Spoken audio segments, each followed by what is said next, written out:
Hi Tweeties! Welcome sa Chika Tweet. Salamat sa pagbisita. Kung mahilig ka sa latest Kimpaw updates, showbiz balita at mga nakakakilig na moments, nandito ka sa tamang channel. Kaya relax lang at tara na sa ating today's Chika. Baby na lang ang kulang. Kim at Paulo. Totoo kaya bang kasal na? Viral ang kumakalat na photos ng Kim Pao kung saan makikitang magkasama ang dalawa sa binyag ng isang baby. Base sa description, ninang si Kim ng batang bininyagan. Dahil nandun din si Pao sa photo. Malakas ang espekulasyon na pati ang aktor ay ninong ng bagong Kristiyano. Ito naman ang samot-saring reaksyon ng kibitzers sa nasabing photos. Wow, ang Kim Pao, solid godparents na. Kasal at baby na lang ang kulang. Ang swerte naman ng baby. The baby is lucky to have Kim Pao as godparents. Ang cute naman. Kilig overload. Next level na talaga. Ready nang maging parents. Secured na ang future ng baby with Kim Pao as ninong and ninang. Cutie, yung ninang Kimberly. Ninong Michael siguro kay Pao, hehehehe. Pareho po silang naging ninong at ninang ng anak ni JC. Best friend po ni Pao si JC.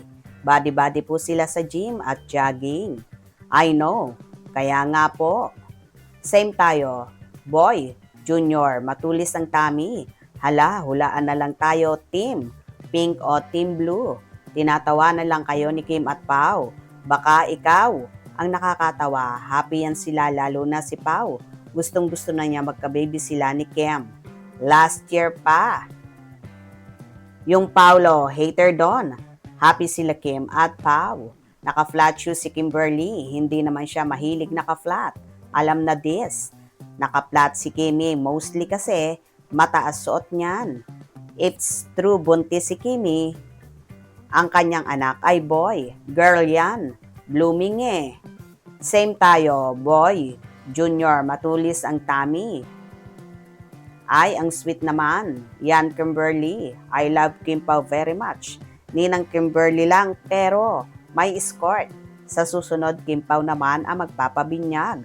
Welcome to the Christian world.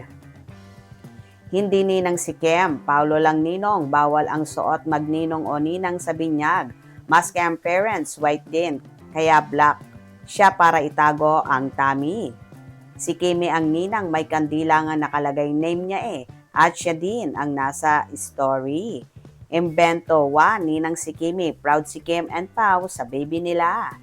Ninang at ninong ko, malapit na ang Pasko. Ang ganda ni Kimi. Welcome to the Christian world and happy birthday, baby Jace. Wonderful pictures. Sana sa susunod, Kim Pao naman. Sure yan, pero di na pwedeng kuning ninong si Jace. Naunahan sila eh. Si Mila na lang. Isa rin sa pioneer sa tambalang Kim Pao. Lagi namang maganda si Kim Chu, lalo na ngayong may Paulo na siya. Blooming lagi at baby face. Husay manamit. Uy, may inaanak na ang Kim Pao. God bless Kim Pao. So simple ni Kimi. Lalo siya nagsashine pag ganyan siya kasimple. Hula ko, girl yan. Kung totoo ha, relate kasi ako, sabi kapag maganda, yung nagbuntis, girl daw ang magiging anak. Pag boy naman, medyo di pala ayos ang itsura. Mukhang lusyang tingnan, kaya lalong gumaganda si Kimi ngayon. Basta iba ang ganda niya. Hindi naman bukhang buntis si Kimi eh, sobrang blooming nga eh. Siyempre, defeated blouse niya, pero flat shoes na suot niya. Pag mga slim na tao, halatang buntis, pag second semester na. Expect laging twinning na sila in one mind. Parang dark blue yung kay Kim tapos black yung kay Pao. Hindi pa rin twinning sa white lang. Yun din napansin ko. O diba nakakaloka at isa't isa. Sinasabing so blooming ni Kimpi na buntis. Posible nga ba ang girl ang dinadala nito kung sakaling reggae ang dalaga? Mga katwitis, tumutok palagi para sa latest showbiz updates. At huwag kalimutang mag-subscribe, like, at pakishare na rin para lagi kang updated.